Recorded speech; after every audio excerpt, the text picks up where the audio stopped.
Very good morning to all students.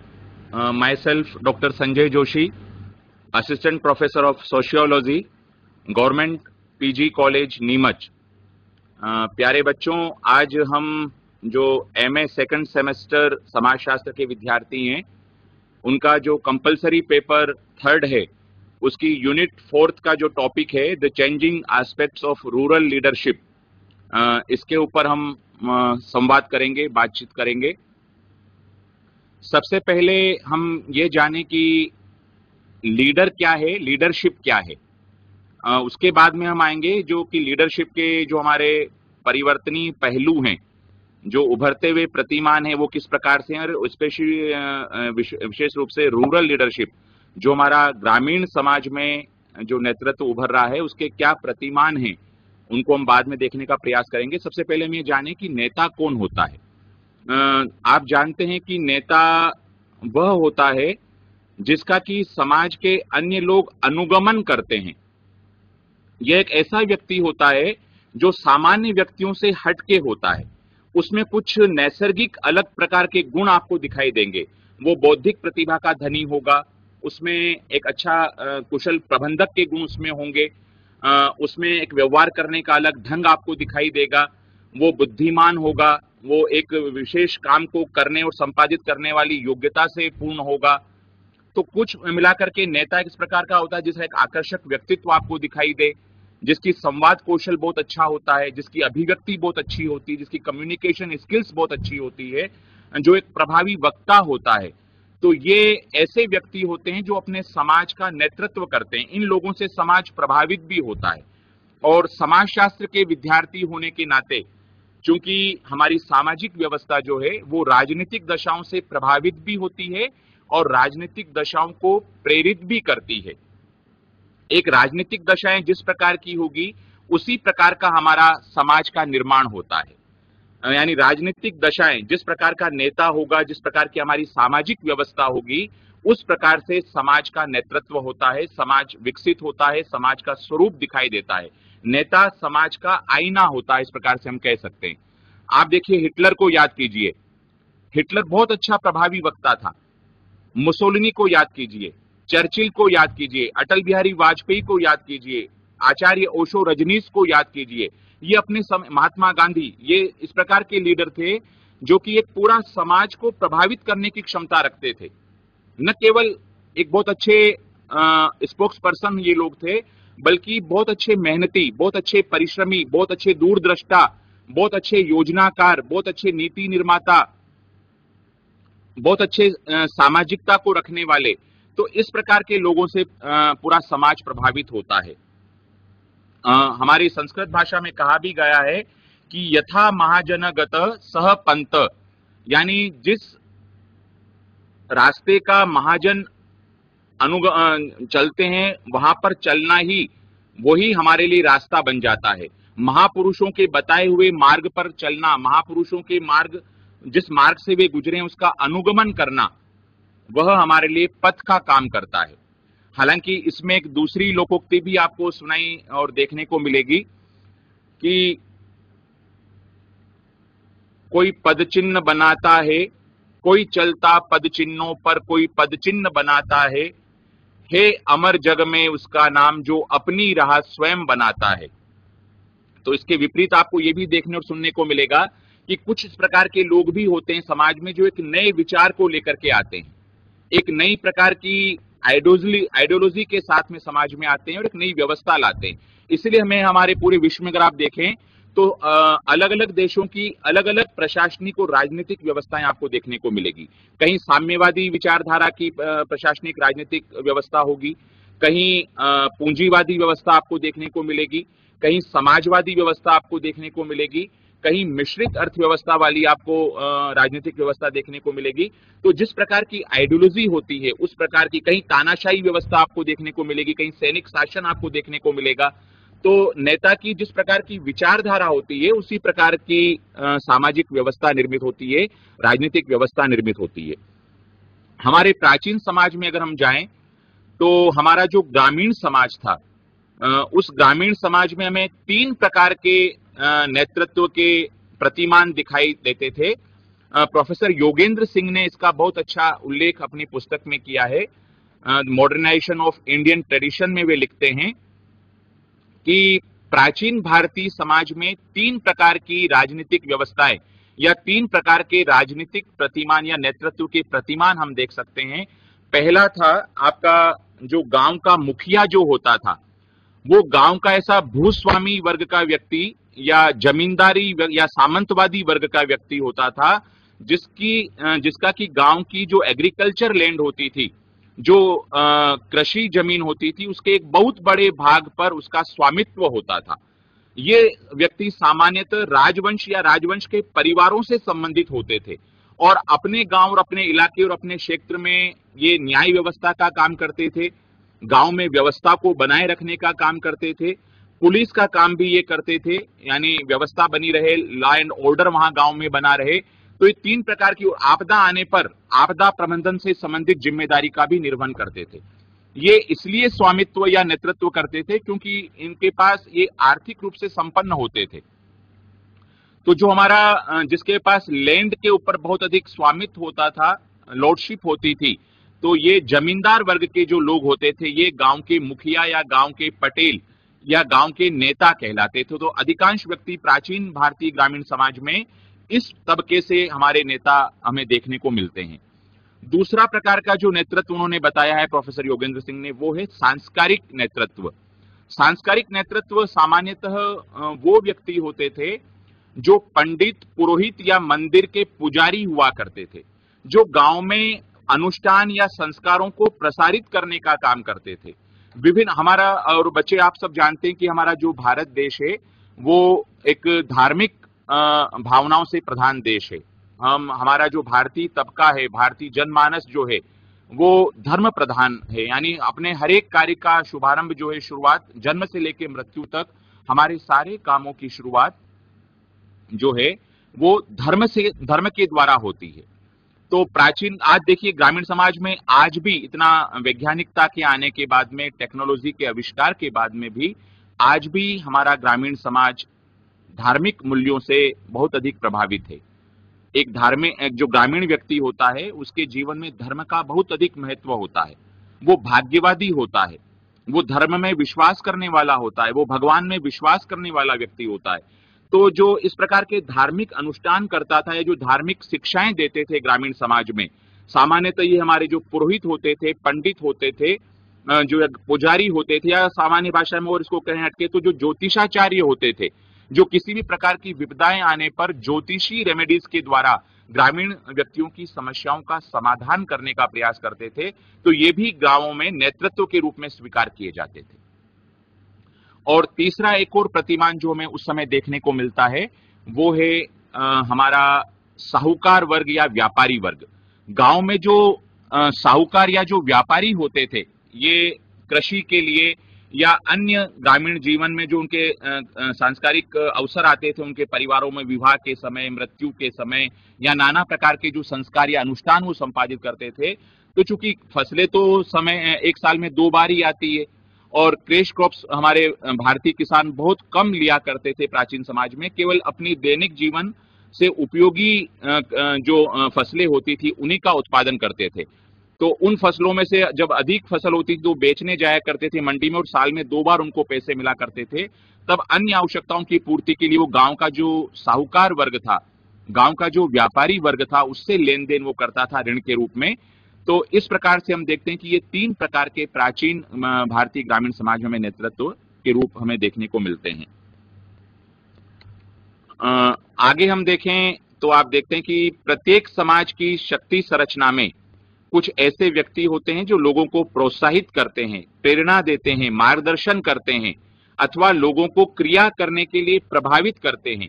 ऐसी क्रिया को हम नेतृत्व, और ऐसे व्यक्तियों को हम संभ्रांत जन, श्रेष्ठ जन, अभिजात वर्ग, अभिजन वर्ग या नेता के नाम से जानते हैं। नेतृत्व क्या है? नेतृत्व को परिभाषित करते हुए कहा गया कि नेता को एक मार्गदर्शक, एक मुखिया, समूह को आज्ञा देने वाला, दूसरों द्वारा जिसका अनुगमन किया जाता है के रूप में देखा जाता है। व्यवहार में, सुझाव में, कार्य में उसे नेतृत्व के रूप में परिभाषित किया जाता है। नेतृत्व वह व्यवहार है जिसके द्वारा दूसरे लोगों का व्यवहार कहीं अधिक प्रभावित होता है बनिस्पत की उन दूसरे लोगों के व्यवहार से नेता का व्यवहार। यानी नेता का व्यवहार समूह के एक बहुत बड़े भाग को प्रभावित करता है, वो ही नेता होता है। नेता के कुछ गुणों की हम चर्चा कर रहे थे, उसमें हम देखें तो सबसे पहला गुण है नेता का शारीरिक गुण, यानी उसका एक आकर्षक व्यक्तित्व होना चाहिए। उसकी लंबाई अच्छी हो, सुंदर हो, दिखने में अच्छा हो। तो इस प्रकार के व्यक्तियों से समाज के लोग जल्दी प्रभावित होते हैं। तो एक जो अच्छी कद काठी का व्यक्ति होगा, जिसका व्यक्तित्व बड़ा आकर्षक होगा, सौम्य होगा, सुंदर होगा, वो ज्यादा आकर्षित और प्रभावित करता है समाज के अन्य लोगों को। तो उसमें नेतृत्व की क्षमता विकसित होने की संभावनाएं अधिक हो जाती है। दूसरा गुण आप देखें तो बुद्धिमान होना चाहिए नेता को, क्योंकि नेता को कई अप्रिय स्थितियों में, आकस्मिक स्थितियों में त्वरित निर्णय लेना होते हैं, और बुद्धिमान व्यक्ति ही त्वरित निर्णय ले पाता है, क्योंकि उसको परिस्थिति का ज्ञान होता है, अनुभव उसके पास होता है। तो ये जो उसके पास इंटेलेक्चुअल होती है, जो इंटेलेक्ट होता है, वो उसको सही निर्णय लेने के लिए प्रेरित करता है। तो नेता को एक बुद्धिमान भी होना चाहिए। नेता को आत्मविश्वास से भरपूर होना चाहिए। ये बहुत बड़ी क्वालिटी एक नेता की, क्योंकि नेता को एक बहुत बड़े तबके को लीड करना होता है। उसकी ओर समाज देखता है, समाज उसके व्यवहार को देखता है, समाज उसके हौसले को देखता है, और बहुत बार समाज में आपदा की स्थितियां निर्मित होती है, और ऐसी स्थितियों में अगर कोई कम आत्मविश्वासी व्यक्ति होगा, कम हौसले वाला व्यक्ति होगा, तो समाज में अव्यवस्था, अराजकता उत्पन्न होने की स्थिति संभावित हो सकती है। तो आत्मविश्वास होना बहुत जरूरी है। इसके लिए किसी कवि ने बहुत अच्छी पंक्तियां कही है, जो आपको भी प्रेरित करेगी। जब टूटने लगे हौसले तो ये बात याद रखना, बिना मेहनत के हासिल नहीं हुआ करते तख्तो-ताज, और ढूंढ लेते हैं अंधेरों में भी मंजिल अपनी, क्योंकि जुगनू कभी रोशनी के मोहताज नहीं हुआ करते। तो जो परिश्रमी होता है, जो आत्मविश्वास से भरपूर होता है, मिलती है मंजिल उन्हीं को जिनके सपनों में जान हुआ करती है।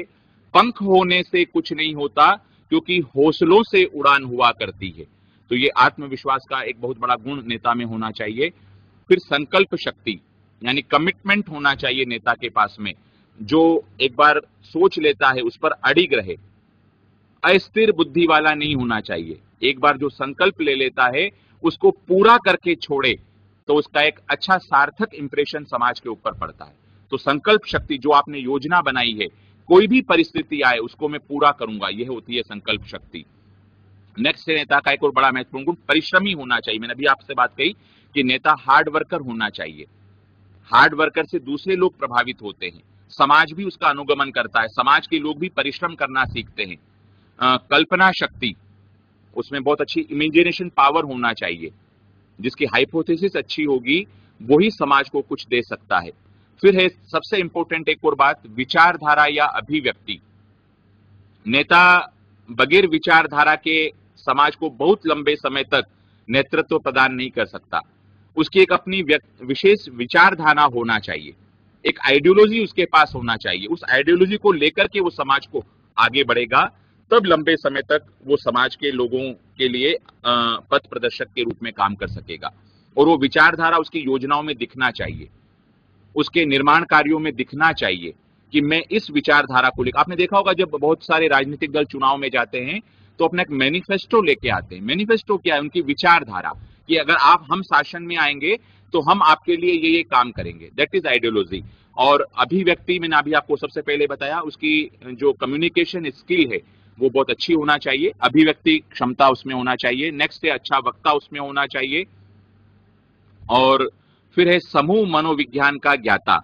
नेता का एक बहुत बड़ा इंपॉर्टेंट गुण है कि वो समूह के मनोविज्ञान को जानता हो, समूह की साइकोलॉजी को जानता हो, कि लोग क्या सोचते हैं, उनके मन में क्या विचार चल रहे हैं, वे क्या चाहते हैं। तभी एक नेता सही अर्थों में अपने गांव का, अपने क्षेत्र का, अपने कस्बे का सही नेतृत्व कर पाएगा, जब वो उनकी इच्छाओं पर खरा उतरे। मेरे समूह के लोग मुझसे क्या अपेक्षा रखते हैं, मेरे समूह के लोग मेरे गांव में क्या चीज चाहते हैं, मेरे गांव में क्या चीज होना चाहिए, दैट इज समूह मनोविज्ञान। तो इसका अगर जब तक नॉलेज नहीं होगा तब तक वो बहुत अच्छा नेता नहीं हो सकता। अब हम देखें changing aspects of rural leadership. मैंने भी आपको बात बताई कि पहले का जो हमारा नेतृत्व था उसके प्रोफेसर योगेंद्र सिंह ने 3 प्रतिमानों की चर्चा की है। उसमें अपन कुछ सामान्य बुद्धि से या जो अन्य समाजशास्त्रियों ने बताया है उसके बारे में भी हम चर्चा करें कि जो प्राचीन हमारा ग्रामीण समाज का नेतृत्व था उसमें कौन कौन से पहलू के आधार पर गांव में नेता हुआ करते थे। तो आप देखिए प्राचीन हमारे जो ग्रामीण समाज था उसमें जो नेता होते थे वो एक तो अधिक आयु वाले हुआ करते थे। आज भी देखिए हमारे ग्रामीण समाज में जो वृद्ध व्यक्ति हैं, जो वरिष्ठ व्यक्ति हैं, जो सीनियर सिटीजन्स हैं, जो बुजुर्ग हैं, जो वृद्ध हैं, उनका सम्मान ज्यादा होता है। वो सम्मान केवल वृद्ध या बुजुर्ग हो गए इसलिए नहीं हो रहा है, उसके पीछे भी एक कारण है। वो कारण है कि इतनी लंबे आयुष में व्यक्ति विभिन्न परिस्थितियों से गुजरता है और विभिन्न परिस्थितियों से गुजरते हुए उसको नाना प्रकार के अनुभव होते जाते हैं। तो इसलिए उसके अनुभवों का लाभ लेने के लिए प्राचीन समाज में जो वृद्ध व्यक्ति होता था वो गांव का मुखिया या गांव का तड़वी या गांव का पटेल या गांव का नेता हुआ करता था। तो प्राचीन ग्रामीण समाज में जो हमारा नेता होता था उसमें अधिक आयु के जो तत्व था उसका एक बड़ा प्रभावी वहां पर समावेश हुआ करता था। सामान्यतः अधिक आयु का व्यक्ति ही अपने परिवार और अपने गांव का नेतृत्व करता था। प्राचीन ग्रामीण समाज में आप जाने तो हमारी जाति पंचायतें भी होती थी, हर एक जाति की अपनी पंचायत होती थी और उसका भी व्यक्ति जो नेता होता था वो भी सामान्यतः वयस्क व्यक्ति होता था, वृद्ध व्यक्ति होता था। और पूरे ग्रामीण समाज का सामान्यतः व्यक्ति वो होता था जो सबसे अधिक आयु जिसकी हो, जिसको सबसे अच्छा अनुभव हो। तो ये अधिक आयु का प्रभाव हम देखते हैं प्राचीन ग्रामीण समाज के नेतृत्व में। दूसरा है उच्च जाति के महत्व का प्रभाव उस समय हुआ करता था।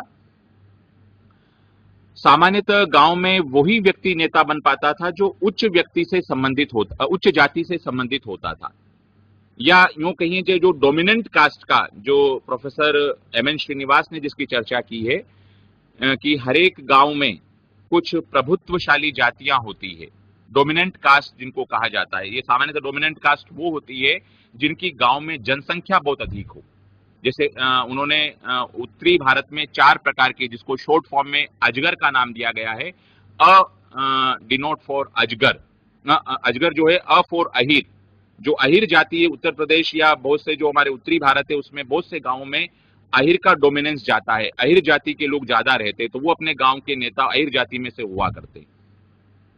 ज फॉर जाट, बहुत से हमारे उत्तरी भारत में गांवों में जाटों का वर्चस्व ज्यादा है, जाटों की संख्या ज्यादा है। और न केवल संख्या बल्कि एक और इंपॉर्टेंट फैक्टर उसमें है कि इन जातियों का गांव की जो एग्रीकल्चर लैंड है, जो गांव की सिंचित जमीन है, उसके ऊपर सबसे अधिक स्वामित्व इन लोगों का होता है। यानी गांव की 80 से लेकर के मोर देन 95% तक की जो एग्रीकल्चर लैंड है, सिंचित जो लैंड है, उसके ऊपर इनका स्वामित्व होता है। तो ये जातियां अपने समाज में सामान्यतः नेतृत्व करती है, अपने गांव में नेतृत्व करती है। तो मैं अजगर की चर्चा कर रहा था, ग फॉर गुजर और र फॉर जो है वो आपकी राजपूत जातियां हैं उत्तर प्रदेश में। तो ये 4 जातियां अपने अपने गांवों में नेतृत्व का काम करती रही। फिर आप देखें तो वहां पर जो हमारा पुरुष प्रधान समाज हुआ करता था, तो पुरुषों का ही वर्चस्व होता था प्राचीन ग्रामीण समाज में। सामान्यतः जो भी गांव का नेता होता था, तड़वी, पटेल, मुखिया, वो पुरुष ही हुआ करता था, महिला नेतृत्व का अभाव पाया जाता था। सामान्यतः वो व्यक्ति होता था जिसको थोड़ी बहुत शिक्षा हो, क्योंकि प्राचीन भारतीय ग्रामीण समाज में निरक्षरता बहुत थी, 99% लोग निरक्षर हुआ करते थे। ऐसे में कोई एक ऐसा व्यक्ति जो थोड़ा बहुत पढ़ा लिखा होता था, और पढ़ा लिखने का महत्व क्या होता था, वो थोड़ा किसी पत्र, शासकीय पत्र को पढ़ लिया करता था, किसी के पास कोई दस्तावेज या कागज होते थे तो उनको पढ़ करके सुना दिया करता था, थोड़ा सा उसको नियमों संबंधी ज्ञान उसको हुआ करता था। तो ऐसा व्यक्ति अपने गांव का नेतृत्व करता था। जिसको कचहरी का थोड़ा बहुत ज्ञान हुआ करता था, जो कचहरी के व्यक्तियों से संबंधित होता था, न्याय से, वकीलों से, जजों से जिसके थोड़े बहुत संबंध पाए जाते थे, जिसको कचहरी का न्याय किस प्रकार से मिलता है, ऐसा व्यक्ति अपने गांव का नेतृत्व करता था। बड़े परिवार का विशेष महत्व था। जो विस्तृत परिवार होते थे, गांव में जो सबसे बड़ा परिवार होता था, जिसमें सामान्यतः 4 या 4 से अधिक पीढ़ियों के व्यक्ति एक साथ रहते थे, तो इनमें सदस्यों की संख्या भी बहुत अधिक होती थी। तो ऐसे परिवार का व्यक्ति सामान्यतः अपने गांव का नेतृत्व करता था। फिर मैंने बताया जिसके पास एग्रीकल्चर लैंड ज्यादा होती थी। तो ये कुछ ऐसे कारण थे, या जिसका प्रशासकीय अमले से संपर्क हुआ करता था। आप देखिए गांव में जिस घर में सामान्यतः तहसीलदार, पटवारी या गिरदावर, जिसे रेवेन्यू इंस्पेक्टर कहा जाता है, ये जिन घरों में जाकर के बैठते हैं और वहां पर गांव के अन्य लोगों की समस्याओं को सुनते हैं, तो उस परिवार का विशेष महत्व ऑटोमेटिक गांव में बढ़ जाता है। जहां पर इस प्रकार के प्रशासनीय अधिकारी या प्रशासनिक कर्मचारी, जो पटवारी होता है, रेवेन्यू इंस्पेक्टर होता है, गिरदावर होता है, इस प्रकार के लोग जब वहां पर जाके उन परिवारों में चाय पान करते हैं या वहां जाकर के बैठते हैं और अन्य ग्रामीणों की समस्याओं को सुनते हैं, तो जिस परिवार का इस प्रकार के लोगों से संपर्क ज्यादा हुआ करता है, उनका गांव के नेतृत्व में एक विशेष भूमिका हुआ करती थी। तो ये हमारा प्राचीन ग्रामीण समाज में मैंने नेतृत्व के प्रतिमान देखे। अब जिसके ऊपर आज हम चर्चा करने जा रहे हैं वो सबसे इंपॉर्टेंट बात है, changing aspects of rural leadership, या इसको दूसरे शब्दों में कहें तो the emerging patterns of rural leadership. ग्रामीण समाज में उभरते हुए नेतृत्व के प्रतिमान क्या हैं? इन पुराने पहलुओं में क्या क्या परिवर्तन आ रहा है? बच्चों, आप जानते हैं कि परिवर्तन तो प्रकृति का नियम है। कोई भी युग या कोई भी व्यक्ति या कोई भी सत्ता, चाहे वो राजा हो चाहे रंक, परिवर्तन से नहीं बच पाया। शाश्वत नियम है। हम प्रकृति में भी देखते हैं, गर्मी है, गर्मी के बाद वर्षा ऋतु आती है, वर्षा के बाद फिर शीत ऋतु आती है, पतझड़ का मौसम आता है, पेड़ों के लदने का, फल फूल और उससे लदने का मौसम भी आता है, जीवन में सुख दुख भी आते हैं, सब प्रकार के। आप हमारे जीवन को भी देखें तो 4 प्रकार की अवस्थाओं से हम गुजरते हैं। 0 से 25 वर्ष की अवस्था, टीन एज भी आती है, इसमें युवानावस्था भी आती है, वयस्क अवस्था भी आती है, वृद्धावस्था भी आती है। तो ये जीवन का नियम है। तो इसी प्रकार से हमारी राजनीतिक व्यवस्था भी परिवर्तन से बच नहीं सकती।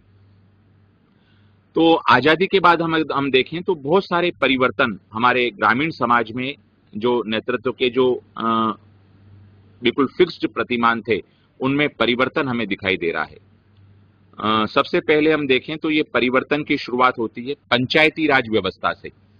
पंचायती राज व्यवस्था ने ऐसा क्रांतिकारी परिवर्तन किया है ग्रामीण समाज में।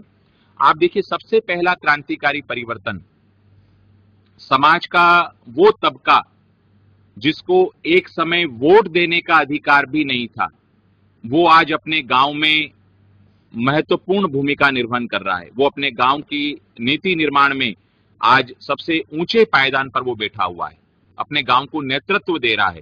ये क्रांतिकारी परिवर्तन आया है पंचायती राज व्यवस्था से, जिसको एक समय उपेक्षित माना गया, जो गांव के एक छोर पर रहता था, जिसको वोट देने तक का अधिकार नहीं था, वो आज अपने गांव की नीतियों के निर्माण में, गांव के निर्माण कार्यों में बहुत ही महत्वपूर्ण भूमिका या बहुत ही महत्वपूर्ण पद पर कार्य कर रहा है। तो मेरा कहने का अभिप्राय यह है कि जो हमारा वीकर सेक्शन था, जिसमें SC, ST और OBC, तो SC, ST और OBC वर्ग के व्यक्तियों का ग्रामीण नेतृत्व में हमें प्रादुर्भाव दिखाई दे रहा है। आप देखिए, जो हमारे जनपद पंचायत के अध्यक्ष और उपाध्यक्ष के पद हैं, जिला पंचायत के अध्यक्ष और उपाध्यक्ष के पद हैं, उसमें इन दोनों पदों में से एक पद पर SC, ST का व्यक्ति होना ही चाहिए। जहां पर रिजर्वेशन के माध्यम से जनपद पंचायत अध्यक्ष और जिला पंचायत अध्यक्ष पद का रिजर्वेशन कर दिया गया है अनुसूचित जाति, अनुसूचित जनजाति या पिछड़ा वर्ग के लिए, तो उपाध्यक्ष का पद सामान्य वर्ग के व्यक्ति के लिए हो सकता है। लेकिन जनपद पंचायत अध्यक्ष और जिला पंचायत अध्यक्ष का पद अगर ये रिजर्व कोटे वाले, रिजर्व कैटेगरी वाले व्यक्तियों के लिए आरक्षित नहीं है, तो उपाध्यक्ष का पद, जो उपाध्यक्ष व्यक्ति होगा, वो तो इस वर्ग के व्यक्ति के लिए ही निर्धारित किया गया है, अन्यथा वो पद खाली रहेगा। यानी दोनों पदों में से एक न एक पद पर SC, ST या OBC वर्ग का व्यक्ति होना चाहिए। तो ये क्रांतिकारी चेंज, जो इमर्जिंग पैटर्न्स हैं, रूरल लीडरशिप का उसका हमको देखने को मिलता है। दूसरा आप देखिए, इस पंचायती राज व्यवस्था से दूसरा जो बड़ा महत्वपूर्ण परिवर्तन आया है वो महिला नेतृत्व। प्राचीन भारतीय ग्रामीण समाज में महिलाएं लगभग नगण्य के बराबर थी। महिलाओं का काम केवल घर में रहना या कृषि के छोटे मोटे कामों में सहायता प्रदान करना, चार दीवारी में रहना, पर्दा प्रथा उनके लिए थी। पर्दे से बाहर नहीं निकल सकती थी, घर से बाहर नहीं निकल सकती थी, तो नेतृत्व करना तो बहुत ही असंभावित कार्य था। पर आज आप देखिए कि हमारे जो ग्रामीण नेतृत्व है उसमें विशेषकर जो पंचायती राज व्यवस्था है उसमें 1/3 पद जो है यानी 1/3 पद, 33% पद, 100 पद हैं तो उसमें से 33 पद महिलाओं के लिए आरक्षित कर दिए गए हैं। यानी गांव के जितने भी पंच सरपंच के पद हैं उसमें 33 पदों पर महिलाएं नेतृत्व करेगी। तो ये बहुत ही सिग्निफिकेंट चेंज है हमारे ग्रामीण समाज में कि महिलाएं भी आ रही है। तीसरा मैं महत्वपूर्ण परिवर्तन की चर्चा अगर करूं तो वो है युवा नेतृत्व का उदय। यूथ लीडरशिप आ रही है गांव में। पहले आप देखिए जो हमारे गांव का एजेड तबका होता था, जो गांव का वृद्ध व्यक्ति होता था, वयस्क व्यक्ति होता था, वही गांव का नेतृत्व करता था। लेकिन आज जो यंगस्टर है, 25-21 वर्ष से अधिक आयु के जो व्यक्ति हैं, 21 वर्ष से 40 वर्ष के युवान और युवती अपने गांव का नेतृत्व करते आपको दिखाई देंगे। मैंने अभी थोड़े दिनों एक पुस्तक में पढ़ा था कि जो हमारा होशंगाबाद जिला है वहां के गांव की एक 25 वर्षीय महिला युवती जो अपने गांव की सरपंच है, उसने बहुत ही सिग्निफिकेंट काम अपने गांव के लिए किया है। वो काम ये है कि वहां पर जो वहां के व्यापारी जो राशन बेचते थे वो आयोडीन युक्त नमक नहीं बेच रहे थे, और उसके बहुत समझाने के बाद में, बहुत अधिक उनकी काउंसलिंग करने के बाद भी वो बेचने को तैयार नहीं थे। तो उसने एक मुहिम चलाई, वो डोर टू डोर गई, गांव वालों को उसने संपर्क किया, समझाया कि बगैर आयोडीन का जो आप नमक खा रहे हैं उससे नाना प्रकार के रोग होने की संभावना है। तो प्रारंभ में तो वो भी नहीं माने, लेकिन मैंने आपको चर्चा की कि नेता में संकल्प शक्ति होना चाहिए। वो लेडी डटी रही अपने मुहिम पर, अपने अभियान पर, और 2 साल बाद वो इस अभियान में सफल हुई और उन व्यक्तियों को उसने प्रेरित किया, उसके महत्व को समझाया। भोपाल से जो टीम थी उन टीमों को बुलाया, वहां पर काउंसलिंग कराई, वहां पर प्रेरक उद्बोधनों का आयोजन करवाया, ग्रामीणों को उन्होंने समझाने का काम किया, डॉक्यूमेंट्री फिल्म दिखाई, और इस प्रकार से ग्रामीण लोगों ने उन व्यापारियों से फिर आयोडीन युक्त नमक मांगने का काम प्रारंभ किया, और उन व्यापारियों को कम मुनाफे होने के बाद भी आयोडीन युक्त नमक अपनी दुकानों पर रखना पड़ा, और आज वो पूरा गांव एक विशेष प्रकार का जो घेंगा रोग होता है उससे मुक्त है। तो ये इस प्रकार की महिला नेतृत्व बहुत अच्छा काम अपने गांवों के लिए कर रही है। तो एक बहुत सकारात्मक चेंज महिला नेतृत्व के माध्यम से हम देख सकते हैं। फिर है धन का कम प्रभाव। पहले आप देखिए, मैंने आपको बताया जो जमींदार लोग, जो सामंतवादी लोग, जो लैंडलॉर्ड लोग होते थे, वही अपने गांव का नेतृत्व करते थे। लेकिन आज एक सीमांत कृषक, एक कम जो निर्धन परिवारों से संबंधित थे, बीपीएल से संबंधित थे, ऐसे तबके या ऐसे परिवारों के व्यक्ति भी, जो कृषि मजदूरी करता है, ऐसे व्यक्ति भी अपने गांव के मुखिया का काम कर रहे हैं, अपने गांव में नेतृत्व देने का काम कर रहे हैं। तो धन का जो प्रभाव था उसमें कमी आई है। विस्तृत परिवार का महत्व घटा है। बहुत से नेता जो आज हमारे ग्रामीण समाज में उभरे हैं वे एकांकी परिवारों से भी, यानी न्यूक्लियर फैमिली से भी हैं, जहां पर केवल पति पत्नी और उनके अविवाहित बच्चे रहते हैं। उन परिवारों से भी ग्रामीण समाज में नेतृत्व आ रहा है। राजनीतिक जागरूकता बढ़ी है। जो ग्रामीण समाज में नेतृत्व उभर रहा है वो, उसको राजनीतिक सूझबूझ है कि कौन सी पार्टी क्या काम करती है, कौन सी पार्टी हमारे लिए हितैषी है, कौन सी पार्टी मेरे गांव का विकास करेगी। तो ये राजनीतिक सूझबूझ या राजनीतिक जागरूकता, राजनीतिक चेतना गांव के नेतृत्व में आ रही है। हालांकि बच्चों में आपको बता दूं, जो पूरा हमारा पंचायती चुनाव है वो दल विहीन चुनाव होता है। जो संविधान में व्यवस्था की गई है ये पार्टी बेस्ड चुनाव नहीं है। नगर पालिका का चुनाव, नगर निगम का चुनाव, या हमारे विधानसभा के चुनाव, या जो लोकसभा के चुनाव होते हैं, वो पार्टी बेस्ड इलेक्शन है। वहां पर दल चुनाव लड़ते हैं, उनका पर्टिकुलर अपना एक चुनाव चिन्ह होता है। लेकिन जो पंचायती राज में पूरे भारत में व्यवस्था की गई है, वहां पर दल विहीन चुनाव की व्यवस्था है। वहां व्यक्ति खुद अपनी पर्सनालिटी, अपने व्यक्तित्व से, अपने अच्छे कामों से जीतता है, ताकि गुटबंदी वहां नहीं बढ़े, वहां पर धड़े नहीं बढ़े। अगर वहां पर भी गुट आ गए, वहां पर भी राजनीतिक दलों ने प्रवेश किया, तो फिर वहां पर गांव का सही तरीके से विकास नहीं हो पाएगा। तो चेतना जरूर है उनमें, लेकिन राजनीतिक दल विहीन चुनाव पंचायती राज व्यवस्था में होते हैं। फिर आप देखिए एक और बड़ा इमर्जिंग फैक्टर जो उभर रहा है वो है विशेषीकरण, स्पेशलाइजेशन। विशेषीकरण एक बहुत बड़ा काम है। पहले का जो हमारा नेतृत्व होता था वो सारे काम एक नेता ही करता था, यानी न्याय करना हो, गांव में व्यवस्था करना हो, गांव में कोई निर्माण का कार्य करना हो, गांव में कोई डिसीजन लेना हो, यानी सारे कामों में केवल वही निर्णय लेता था, वही उसकी भूमिका होती थी। लेकिन आज ग्रामीण नेतृत्व में हमें विशेषीकरण दिखाई देता है। शिक्षा के पहलू को जानने वाला एक अलग व्यक्ति नेतृत्व कर रहा है, स्वास्थ्य के पहलू को, निर्माण के पहलू को, विकास के पहलू को, तो जो नाना एस्पेक्ट है हमारे आर्थिक पहलू को, राजनीतिक पहलू को, जो हमारे विभिन्न प्रकार के आयाम हैं, महिलाओं के संबंध में ज्यादा व्यक्ति ज्ञान रखने वाला एक महिला नेतृत्व वहां पर काम कर रही है। तो अलग अलग क्षेत्रों में जो व्यक्ति अपनी कुछ विशेष योग्यता रखता है वो उस फील्ड में अपने गांव का नेतृत्व कर रहा है। तो ग्रामीण नेतृत्व में हमें विशेषीकरण का भी चेंज दिखाई देता है।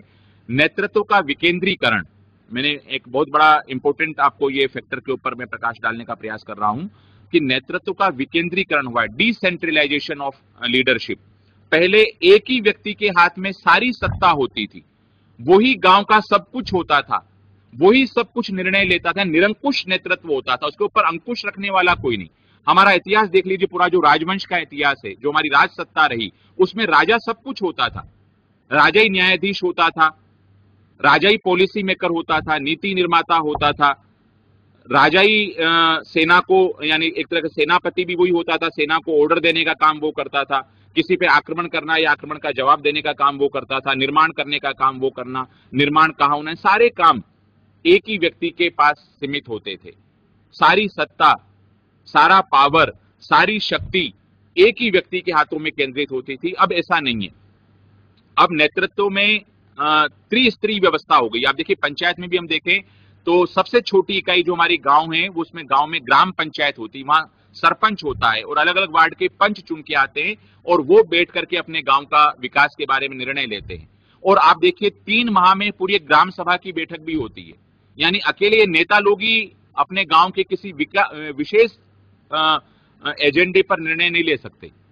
कोई भी विशेष निर्णय लेना है गांव के विकास या निर्माण के संदर्भ में तो गांव सभा की बैठक बुलाना पड़ती है इनको, और वो कोरम पूरा होने पर ही वो विशेष निर्णय ले सकते हैं। तो एक बहुत बड़ा सिग्निफिकेंट चेंज जो आ रहा है, डिसेंट्रलाइजेशन ऑफ पावर या डिसेंट्रलाइजेशन ऑफ लीडरशिप। उच्च जाति के महत्व में कमी आई, मैंने आपको बताया। फिर है लोकतांत्रिक नेतृत्व का प्रादुर्भाव, ये एक बहुत बड़ा चेंज है। लोकतांत्रिक नेतृत्व का प्रादुर्भाव से मतलब यह है कि व्यक्ति अब अपनी पसंद का नेता चुनते हैं। पहले पसंद और नापसंद का कोई वहां पर उल्लेख ही नहीं था, कोई अधिकार नहीं था। परंपरागत नेतृत्व हुआ करता था, राजा का बेटा ही राजा बनता जाता था, या एक गांव के विशेष परिवार का जो व्यक्ति नेतृत्व कर रहा था उसी का बेटा गांव का नेतृत्व कर रहा होता था। लेकिन अब ऐसा नहीं है। गांव के लोग अपनी पसंद का, उनको लोकतांत्रिक अधिकार मिले हैं, वो जिसको चाहते हैं, जो गांव के लिए अच्छा काम कर सकता है उसको वोट देते हैं, उसको अपना मत देते हैं और उसको चुनते हैं। तो चुनने का अधिकार अब लोगों के पास आ गया। पहले ट्रेडिशनल था, लोगों के पास कोई अधिकार नहीं था, उनको स्वीकार कर लेना पड़ता था चाहे कैसा भी नेतृत्व हो। लेकिन अब ऐसा व्यवस्था नहीं है। फिर एक और मैं आपको बात बताऊं कि अर्जित नेतृत्व का प्रभाव बढ़ रहा है। पहले प्रदत्त नेतृत्व, यानी प्रदत्त यानी आप में कोई भी योग्यता नहीं हो, केवल यही योग्यता कि आप एक विशेष परिवार में आपने जन्म ले लिया, ये एक विशेष राज परिवार में आपका जन्म हो गया तो आप ऑटोमेटिक राजा बनते ही रहेंगे। कोई आपके पास क्वालिफिकेशन नहीं हो, कोई योग्यता नहीं हो, कोई शैक्षणिक योग्यता नहीं हो, कोई विशेष आप बुद्धिमान नहीं हो, आप कैसे भी हो, चूंकि आप राजा के परिवार में जन्म गए या एक विशेष जाति में आपने जन्म ले लिया या एक विशेष परिवार में अगर आपने जन्म ले लिया है तो आप गांव का नेतृत्व करेंगे। लेकिन अब ऐसा नहीं है। अब अर्जित नेतृत्व यानी जो अपनी योग्यता से, अपनी कुशलता से, अपनी मेहनत से कुछ विशेष गुणों को अर्जित करता है उसको लोग चाहते हैं और वो इन प्रकार के पदों पर आसीन हो रहा है। तो अर्जित नेतृत्व का जो थोड़ा शिक्षित है, जिसमें कुछ विशेष योग्यता है, क्वालिफिकेशन है, शैक्षणिक योग्यता है, कोई भी एक विशेष गुण उसमें अगर दिखाई दे रहा है तो वो गांव का नेतृत्व कर रहा है। तो ये मैंने कुछ विशेष परिवर्तित जो प्रतिमान है, the emerging aspects of rural leadership, इसके बारे में चर्चा की। Have a wonderful and nice day, lot of thanks बच्चों। अब हम अगले 5-10 मिनट जो आपकी क्यूरीज हैं, शंकाएं हैं, उनके बारे में चर्चा करेंगे। एक 2 पंक्ति के साथ में मैं अपने इस व्याख्यान को बाइंड अप कर रहा हूं। तुलसीदास जी ने बहुत अच्छी बात कही है एक नेता के लिए, वो उसमें होना चाहिए। मुखिया मुख सो चाहिए, खान पान कहूँ एक, पालई पोसई सब अंग, तुलसी सहित विवेक, तुलसी सहित विवेक। तुलसी ने बहुत अच्छी बात कही नेता के, इसमें सारे गुण आ गए। नेता कैसा होना चाहिए? मुखिया मुख सा होना चाहिए। जैसे मुख, हम भोजन तो यहां देते हैं, सारे पौष्टिक पदार्थ यहां देते हैं, लेकिन मुख शरीर के सारे अंगों में उसको पहुंचाने का काम करता है, सारे अंगों को समृद्ध बनाता है, सारे अंगों को पौष्टिक करता है, सारे अंगों को शक्ति देता है। तो नेता ऐसा होना चाहिए जो मुख में तो ग्रास रखा जाए, लेकिन लाभ समाज के सारे तबके को मिले, समाज के सभी व्यक्तियों को उसके नेतृत्व का लाभ मिले। ऐसा मुखिया होना चाहिए, ऐसा लीडर होना चाहिए। बहुत बहुत धन्यवाद। अब आपके प्रश्न आमंत्रित हैं, स्वागत है आपके प्रश्न और शंकाओं का। इसको हटा दीजिए, निकाल दीजिए इसको।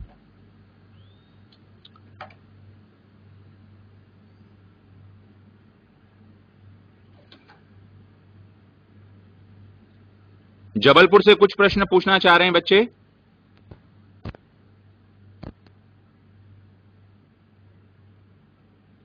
MPC PG Narmada Hoshangabad college के बच्चे मुझे दिखाई दे रहे हैं, अगर वे कुछ प्रश्न पूछना चाहते हो तो स्वागत है।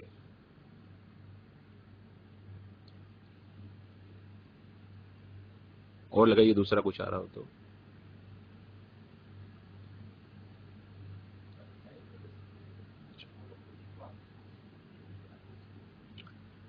होशंगाबाद के बच्चे मुझे सुन पा रहे हैं? Narmada college Hoshangabad, MPC PG, हाथ हिला के बताएं अगर आप मुझे सुन पा रहे हैं तो। आप अगर नहीं पूछ रहे तो मैं आपसे कुछ पूछूं। जो आगे बैठी हुई सबसे, बिटिया आपका नाम बताइए बेटा, क्या नाम है?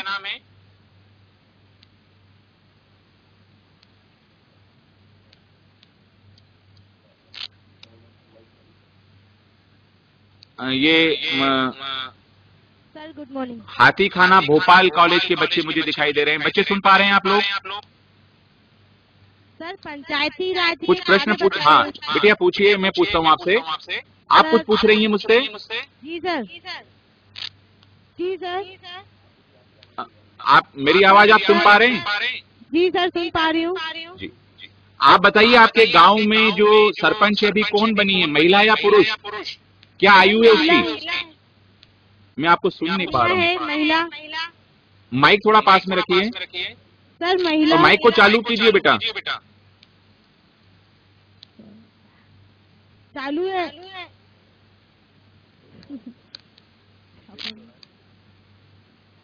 हेलो। हाथी खाना भोपाल। Hello sir.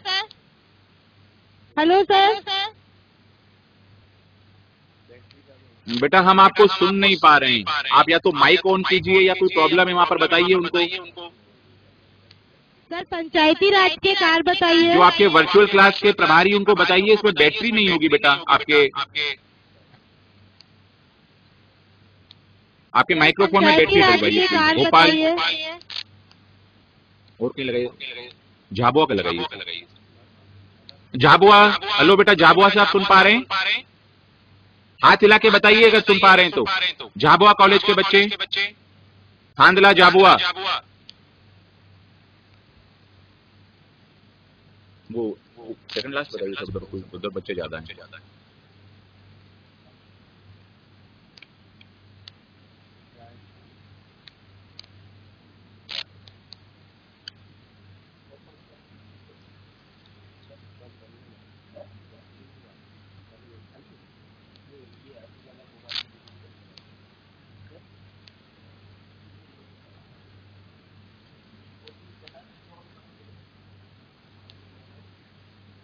कहीं से कुछ प्रश्न है तो पूछिए बेटा, किसी कॉलेज से संपर्क हो पा रहा है तो। हाँ? थांदला से बच्चे बोल पा रहे हैं? थांदला, हाँ हाथ हिला के झाबुआ थांदला से बेटा। कुछ प्रश्न आपके हों तो पूछिए, नहीं तो फिर मैं आपसे कुछ बात करूं। सुन नहीं पा रहे कि आवाज नहीं जा रही, तो मैं कैसे उनके। हाँ, होशंगाबाद के बच्चे।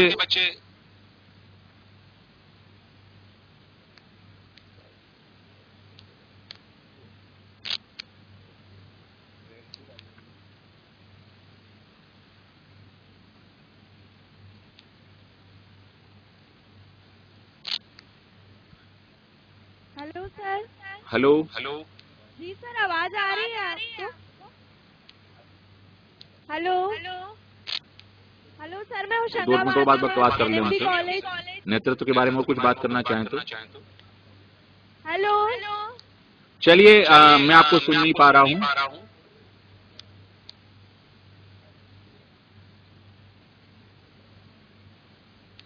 Hello sir, NMB। देखिए, मैं एक और महत्वपूर्ण बात के ऊपर चर्चा करूं।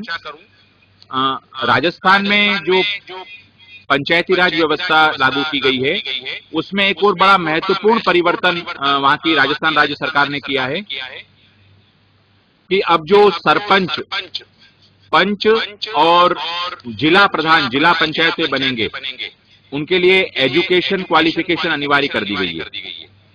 पंच अब वही व्यक्ति बन सकेगा जो कम से कम 5वीं कक्षा उत्तीर्ण हो। सरपंच वही व्यक्ति निर्वाचित हो सकेगा जो 8वीं कक्षा उत्तीर्ण हो। और जिला पंचायत पर जो जिला पंचायत अध्यक्ष या जो राजस्थान में इसको जिला प्रधान कहा जाता है, वो वही व्यक्ति निर्वाचित हो सकेगा जो कम से कम मैट्रिकुलेशन यानी 10th तक पढ़ा हुआ हो। तो ये एक बड़ा महत्वपूर्ण चेंज वहां राज्य सरकार ने किया है। तो ये एक और जो हमारी शैक्षणिक योग्यता है उसके महत्व को इंगित करता है। तो ये इन बातों के साथ मैं अपने इस व्याख्यान उद्बोधन को यहीं समाप्त करता हूं। बहुत बहुत धन्यवाद, आपने धैर्यपूर्वक मुझे सुना। Lot of thanks. Have a nice day. नमस्कार।